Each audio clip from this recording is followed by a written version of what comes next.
जून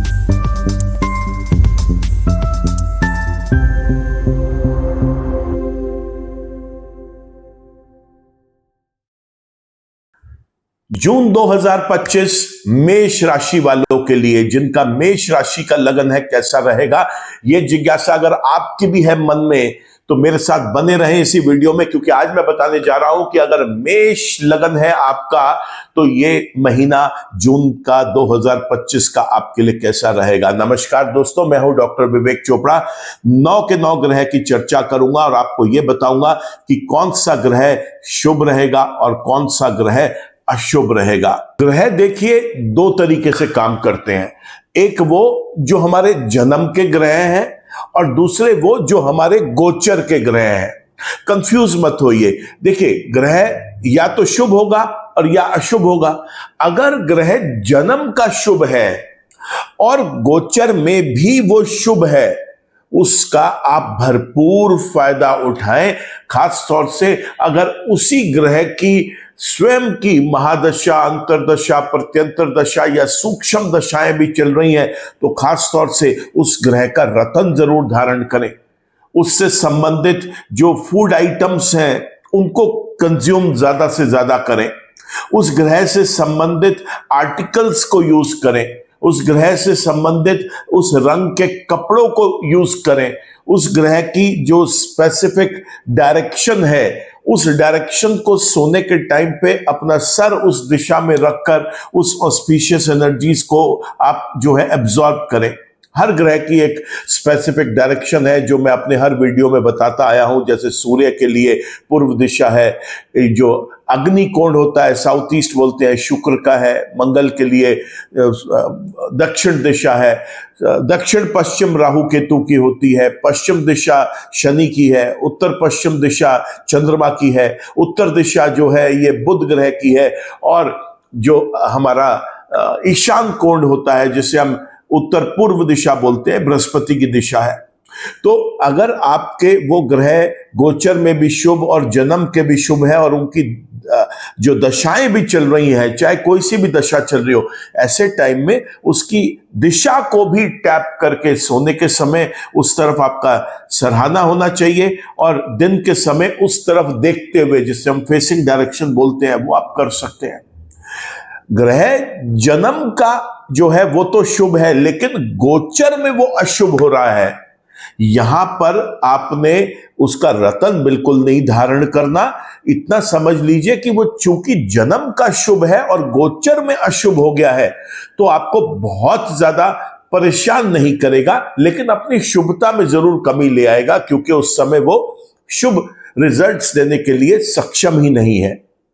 अब बात कर लेते हैं कि एक ग्रह जो जन्म से ही अशुभ है और गोचर में अब वो शुभ चल रहा है, चाहे उसकी आपकी जीवन के अंदर महादशा, अंतरदशा, प्रत्यंतर दशा, सूक्ष्म दशाएं क्यों ना चल रही हो, भूल कर भी जो ग्रह जन्म का अशुभ है उसका रत्न धारण ना करे। उसने केवल और केवल आपको नुकसान पहुंचाना है।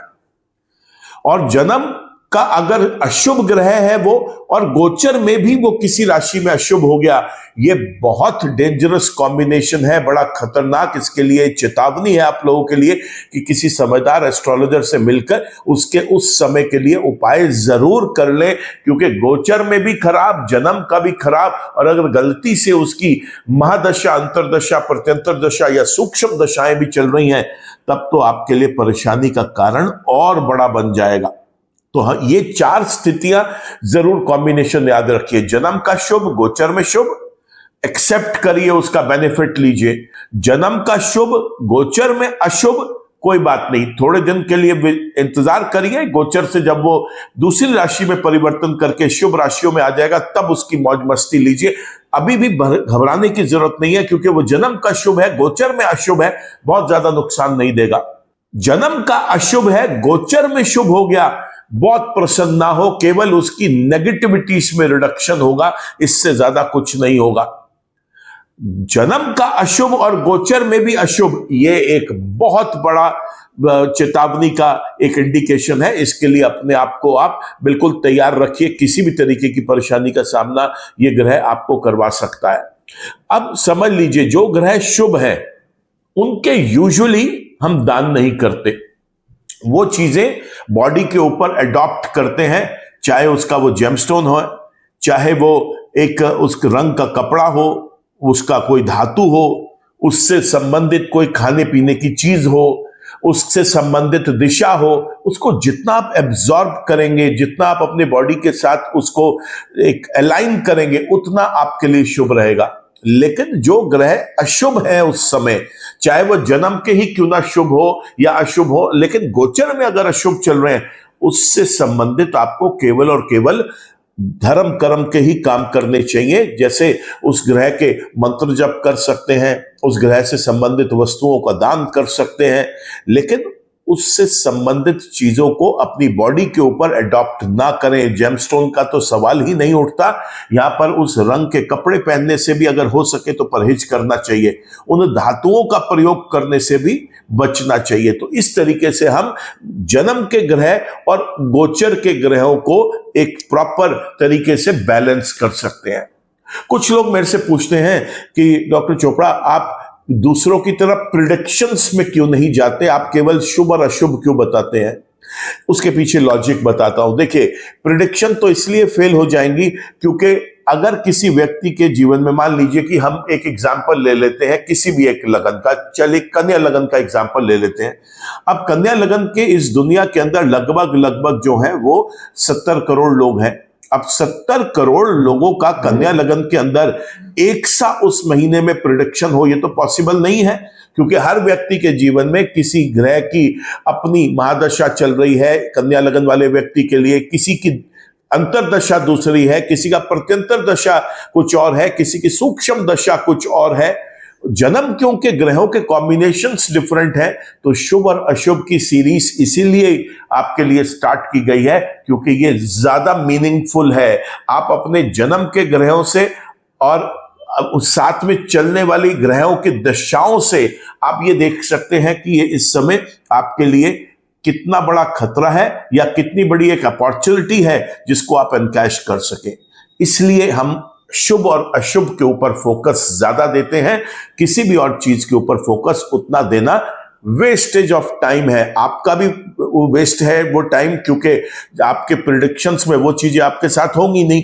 होगा तो वो जो महादशा, अंतरदशा, प्रत्यंतर दशा और सूक्ष्म दशाएं करवाएंगी। गोचर का रोल तो बहुत छोटा है, बहुत ज्यादा होगा तो 15 से 20%, इससे ज्यादा नहीं। बाकी तो आपके मुख्य जो आपका फ्लो ऑफ प्लैनेट का एनर्जीज है वो ही मेजरली वर्क करेंगी। इसलिए ये बहुत इंपॉर्टेंट है समझना कि जन्म के ग्रह और गोचर के ग्रह का कॉम्बिनेशन बनाएं और उसके अकॉर्डिंग अपने उस महीने को बैलेंस करें। सबसे पहले चर्चा कर लेता हूं मैं सूर्य ग्रह की। सूर्य ग्रह 2 राशियों के अंदर इस महीने गोचर करेंगे। 1 तारीख से लगभग 15 तारीख तक उनका गोचर रहेगा वृषभ राशि में, और फिर 15 तारीख से महीने के आखिर तक वो गोचर करेंगे मिथुन राशि के अंदर। और ये दोनों ही गोचर सूर्य के जो हैं वो यहां पर खराब रहेंगे। दोनों राशियों के अंदर सूर्य मेष लगन के अंदर प्योरली अशुभ रिजल्ट्स देते हैं। इसलिए सूर्य के मंत्र जप करें, सूर्य से संबंधित वस्तुओं का दान करें, आदित्य हृदय सूत्रम का पाठ करें। संभव हो सके तो गाय को भीगी हुई गेहूं में गुड़ मिलाकर खिलाएं, और साथ ही साथ सूर्य को नियमित रूप से जल दें। ऐसा करना बहुत शुभ रहेगा। अगर रत्न धारण किया हुआ है आपने, तो मैं आपको ये कहूंगा जब तक सूर्य ठीक नहीं हो जाते रत्न उतार दें। भले ही चाहे वो गोचर में खराब है, लेकिन वो आपको इस समय रिजल्ट्स अच्छे देने के लिए सक्षम नहीं है। चंद्रमा ग्रह की बात करें तो चंद्रमा ग्रह में हर वीडियो में बताता आया हूं कि ये अपनी 12 की 12 राशियां 1 महीने में कंप्लीट करते हैं।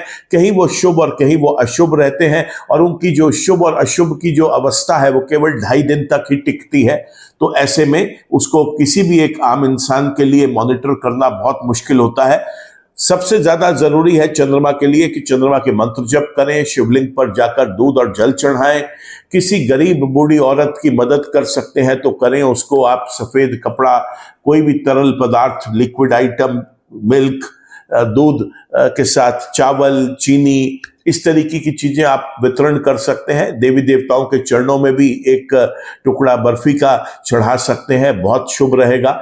ऐसे में शाम के समय, रात दिन जब ढल जाता है, सूर्य अस्त हो चुका होता है और जो रात का अंधेरा जब बढ़ रहा होता है, ऐसे समय में अगर आप किसी गरीब बूढ़ी औरत की मदद कर सकें, खासतौर से उसको जिस चीज की जरूरत है, अगर आप अपने सामर्थ्य अनुसार उसको लेके दे सकें, नहीं तो एक मुट्ठी चीनी, एक मुट्ठी चावल या कोई बनी हुई खीर, बर्फी का टुकड़ा, सफेद कपड़ा, ये देना बहुत शुभ रहता है। और चंद्रमा के मंत्र जप तो जरूर करें, क्योंकि चंद्रमा को कंट्रोल करना इसलिए भी पॉसिबल नहीं होता एक व्यक्ति के लिए, क्योंकि वो हर 2.5 दिन में अपनी राशियां बदल लेता है और उस बीच में उसने अपने नक्षत्र, उपनक्षत्र, उपनक्षत्र भी बदलने होते हैं, तो बहुत क्विक चेंजेस होते हैं उसके अंदर। मॉनिटर करना किसी एक आम इंसान के लिए पॉसिबल नहीं है। बात करते हैं अब हम मंगल ग्रह की। 1 जून से लेकर 6 जून तक वो रहेंगे कर्क राशि के अंदर, और कर्क राशि के बाद उनका गोचर हो जाएगा सिंह राशि के अंदर। सिंह राशि में वो फिर 6 जून से लेकर महीने के आखिर तक रहेंगे। कर्क राशि के अंदर जो उनका गोचर चल रहा है, पिछले महीने भी वो लगभग एक अशुभ रिजल्ट ही दे रहे थे। पहले 6 दिन अभी भी वो अशुभ रिजल्ट ही देंगे, और उसके बाद जब वो सिंह राशि में गोचर कर जाएंगे तो यही मंगल बेहद शुभ रिजल्ट्स देंगे। तो 6 तारीख तक के लिए आपको सावधानी बरतनी है। इसमें मंगल के उपाय करते चले जाएं, हनुमान मंदिर में जाकर प्रसाद चढ़ाएं, मंगल के मंत्र जप करें, हनुमान चालीसा पढ़कर सोएं, लाल कपड़ा पहनने से परहेज करें। इतना करना मात्र अभी बहुत रहेगा आपके लिए। हाँ, 6 तारीख से लेके और महीने के आखिर तक जब ये आपके लिए शुभ अवस्थाओं में आ जाएंगे, ऐसे में आपके लिए चाहिए कि अगर इनकी दशा भी चल रही है, जन्म के भी शुभ है, तो आपको यहाँ पर एक मूंगा रतन जरूर धारण कर लेना चाहिए। लाल कपड़े का अब आप प्रयोग कर पाएंगे। हनुमान चालीसा जरूर पढ़ें, मंगल के बीज मंत्र या मंगल के मंत्र का जप करना बिल्कुल ना छोड़ें, ऐसा करना भी आपके लिए बहुत जरूरी है। बात कर लेते हैं हम बुध ग्रह की। बुध ग्रह जो है ये वृषभ राशि में रहेंगे 6 जून तक, 22 जून तक फिर ये रहेंगे मिथुन राशि के अंदर, और फिर महीने के आखिर तक ये रहेंगे कर्क राशि के अंदर। और मेष लगन वाले व्यक्ति के लिए जो इनका गोचर 6 तारीख तक का है और फिर 22 तारीख से महीने के आखिर तक का है, ये दोनों अशुभ रहेंगे। लेकिन 6 तारीख से लेकर 22 तारीख तक जब ये मिथुन राशि में गोचर करेंगे तो मेष लगन वाले व्यक्तियों के लिए बेहद शुभ रिजल्ट्स देंगे। ऐसे में दुर्गा जी के मंत्र जप करना बहुत जरूरी हो जाता है। दुर्गा जी के चरणों में श्रृंगार का सामान जाकर चढ़ाइए, ये बहुत शुभ रहेगा। बुध के अपने मंत्र जप करें, बड़ा शुभ रिजल्ट मिलेगा। गाय को हरा चारा खिलाएं। 1 तारीख से 6 तारीख तक और 22 तारीख से महीने के आखिर तक स्वयं हरे रंग का प्रयोग थोड़ा कम करें। ये टाइम वो है जिस समय आपको 1 तारीख से 6 तारीख तक और 22 तारीख से 30 तारीख तक आपको हरी चीजों को डोनेट करना चाहिए। तो देवी देवताओं के चरणों में भी हरी सब्जियां जाकर आप चढ़ाकर आ सकते हैं। दुर्गा माँ के चरणों में श्रृंगार का सामान चढ़ाइए।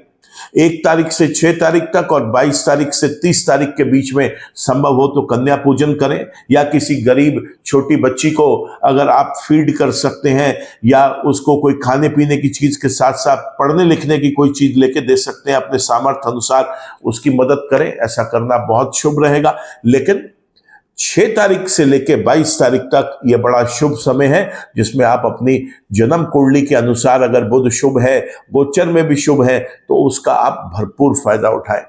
बात कर लेते हैं अब हम बृहस्पति ग्रह की। बृहस्पति ग्रह मिथुन राशि में पूरा महीना गोचर करेंगे और उनका ये गोचर बेहद अशुभ रहेगा। तो बृहस्पति के मंत्र जप भी करिए। ओम नमो भगवते वासुदेवाय का मंत्र जप करिए।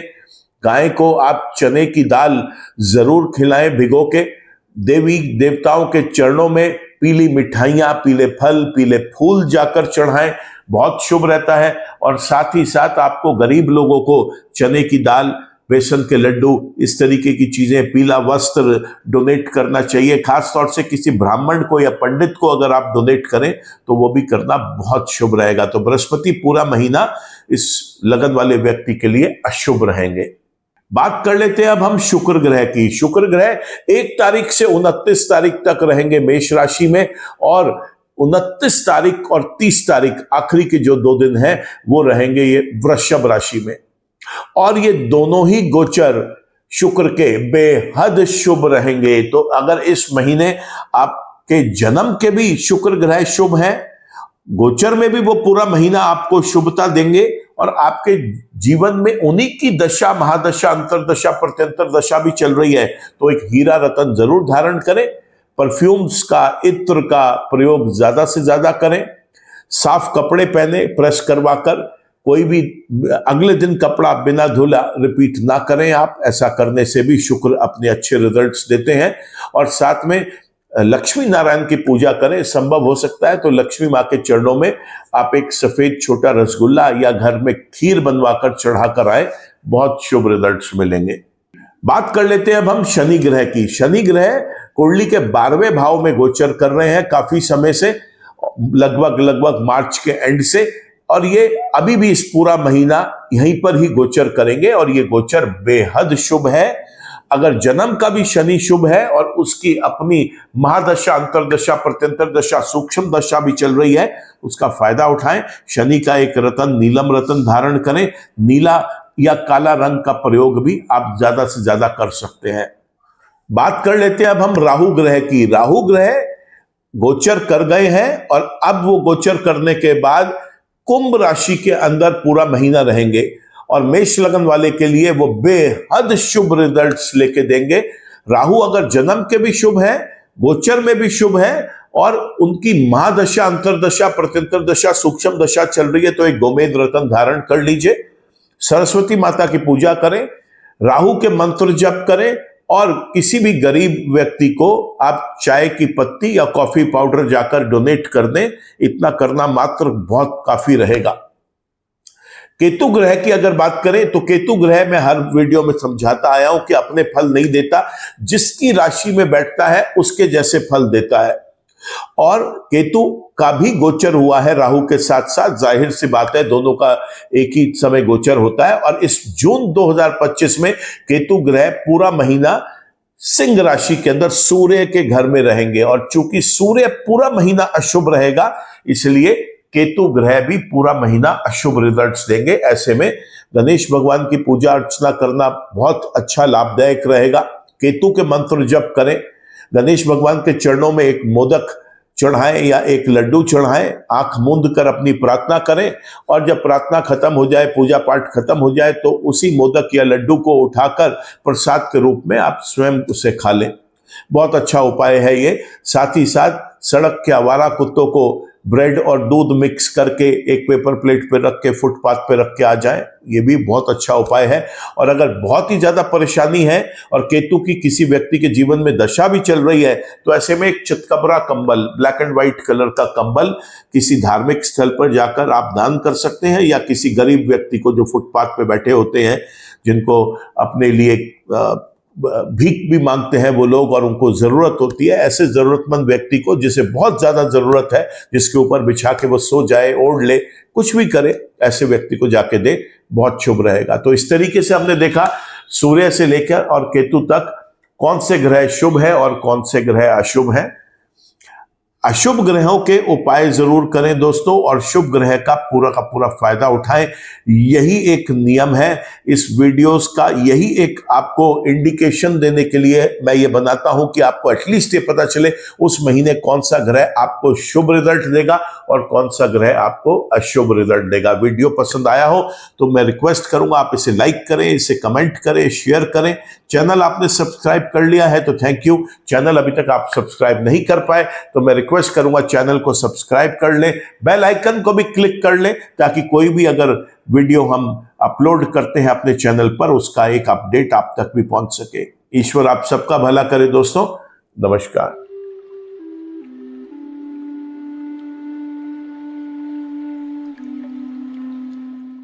जीवन की सभी प्रकार की व्यक्तिगत, पारिवारिक और व्यावसायिक समस्याओं के समाधान के लिए तुरंत संपर्क करें। डॉक्टर विवेक चोपड़ा, PhD, गोल्ड मेडलिस्ट, विश्व विख्यात ज्योतिषाचार्य एवं वास्तु एक्सपर्ट। कॉल अथवा व्हाट्सएप करें 9311131069 9212431069।